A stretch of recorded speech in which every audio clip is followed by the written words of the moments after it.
Holy before, or at least sang it in a church song once or twice. And for most people, this idea is really just connected to being a morally good person. So God is holy because he's morally perfect. Yeah, that is part of it.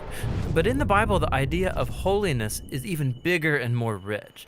What it's really describing is how God is the creative force behind the whole universe. He's the one and only being with the power to make a world full of such beauty and life. And so all these abilities, they make God utterly unique, which is the meaning of the word holy. So a helpful way to think about God's holiness is by using the sun as a metaphor. The sun is unique, at least within our solar system, and it's really powerful. It's the source of all this beautiful life on our planet. And so you could say that the sun is holy. And you can actually take this metaphor even further in that the whole area around the sun is also holy. Yeah, because the closer you get to the sun, the more intense it gets. Yeah, exactly. So that very power and goodness that generates all this life is also dangerous. I mean, the sun, if you get too close, will annihilate you. And in the same way, there's this paradox at the heart of God's own holiness, because if you're impure, his presence is dangerous to you. And not because it's bad, but because it's so good.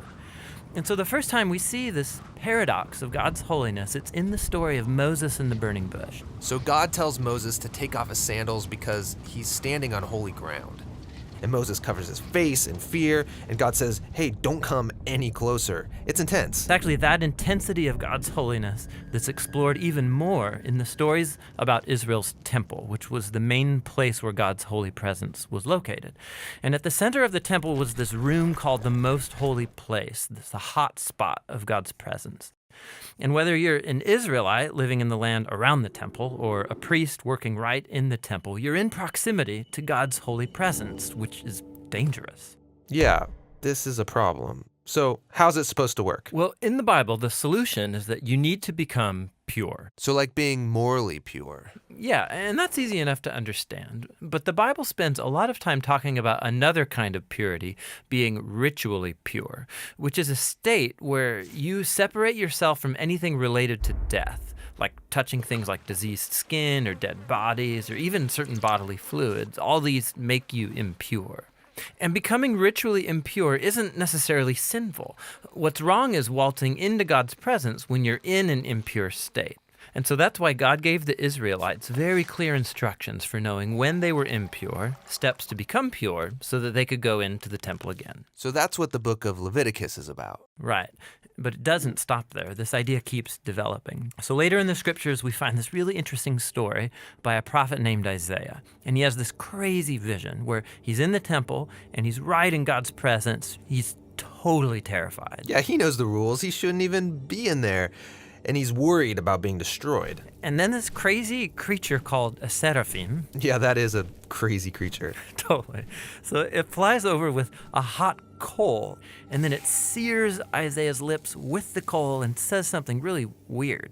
Your guilt is taken away, and your sin is atoned for. So this burning coal somehow makes Isaiah pure. Yeah, it's remarkable because normally if you touch something impure, it transfers its impurity to you. But now here's this new idea where you have this coal, this very holy and pure object, and it touches Isaiah, and it transfers its purity to him. Isaiah is not destroyed by God's holiness. He's transformed by it. I mean, the implications of this are just huge. But there's one more development. This time from another prophet, Ezekiel.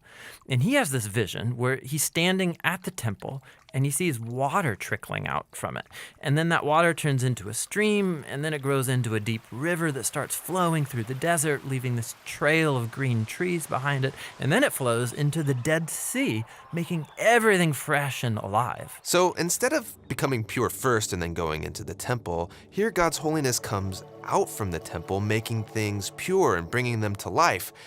What does it all mean? So we don't know until we meet this man, Jesus.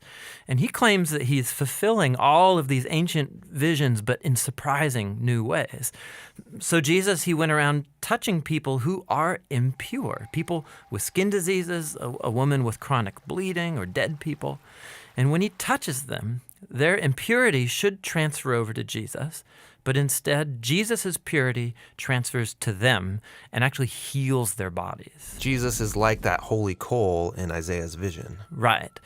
And Jesus claimed that he was the human embodiment of God's own holiness, and that he and his followers were now God's temple, so that through them, God's holy presence would go out into the world and bring life and healing and hope. And so this is why Jesus described his followers as having streams of living water flowing out of them. So this is our part of the story where we find ourselves now, but where's this all heading?